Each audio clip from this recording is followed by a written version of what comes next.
Host Tom Quigley of Claim Links. How are you, Tom? I'm doing well. Yourself? I'm doing great. Topic today: hospitals are suing patients.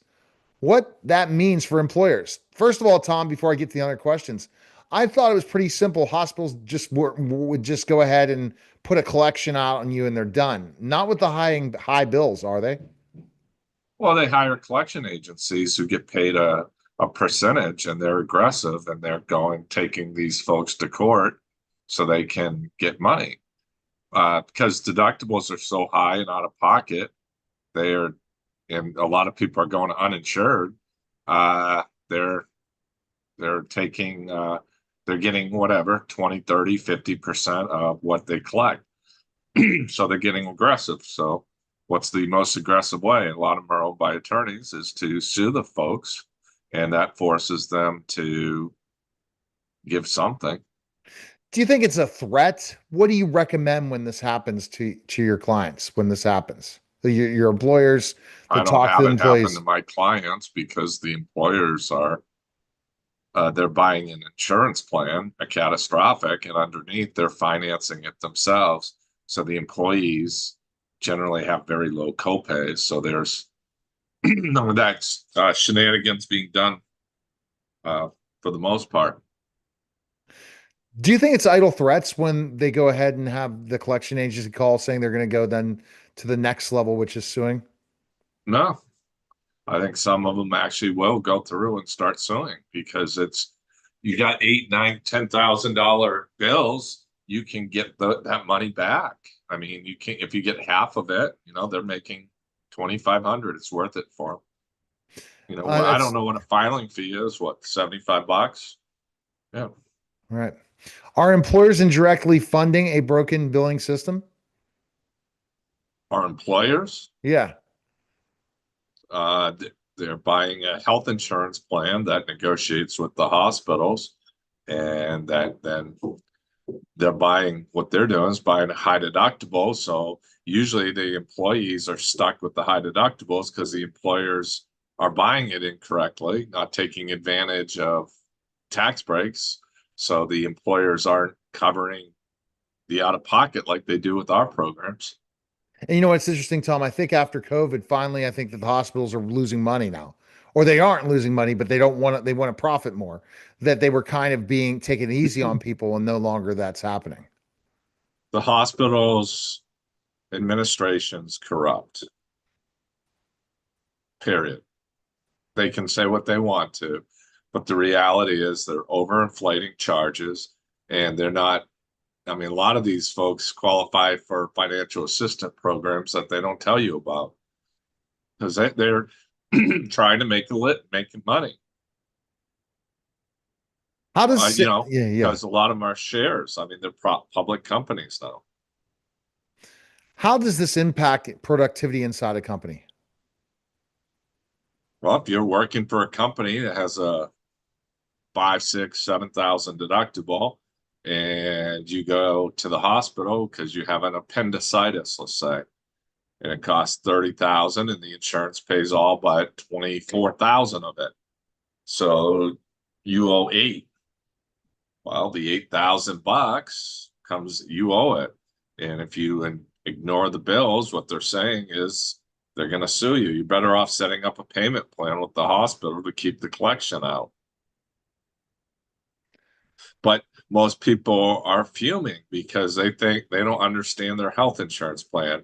They thought they had a $2,000 deductible and they don't understand what co-insurance is, meaning they owe a percentage after they hit the deductible up to a certain point, and they're like, "Why am I getting an $8,000 bill?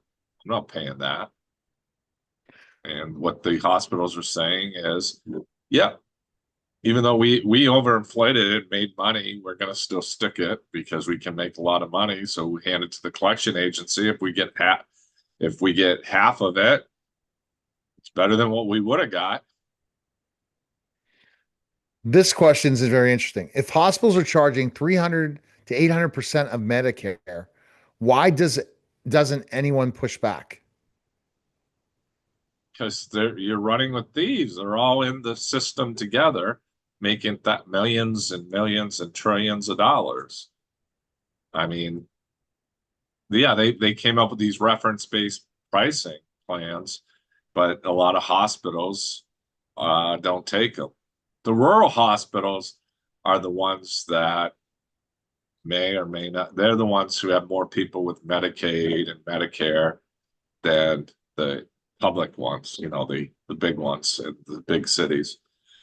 So they're the ones who, you know, are fighting for survival. So why are premiums rising 8 to 10% annually while employees are still being sued? Again, I mean, you're running with thieves again. I mean, these insurance agents and carriers are screwing America. People don't get it. And they don't, and you have to change. You have to do something different. It's not working. So the employers that understand it, I just put one up in Wisconsin, and their employees are thanking the owner, going, "My God, we got great benefits, unlike our friends who work for these other companies." And And it's the all that, owner's saving 12,000 a month. and all they need to do is call Claim Links today. That's it. Call Tom or his team, and they'll take care of you. Or better yet, you can literally watch videos. I mean, I have a PowerPoint for, if you have 6 minutes, you can learn. So then when you're coming in, you can already have done your research, so you can save quicker, so you don't have get bogged down with all the inertia that happens within companies. I think, Tom, there has to be a revolution. I was talking to my team and people I know about claim links and how important claim links. There has to be a revolution. If everyone would think like Tom and claim links thinks, we would have a not a horrible healthcare system, at least for people who decide to go to work.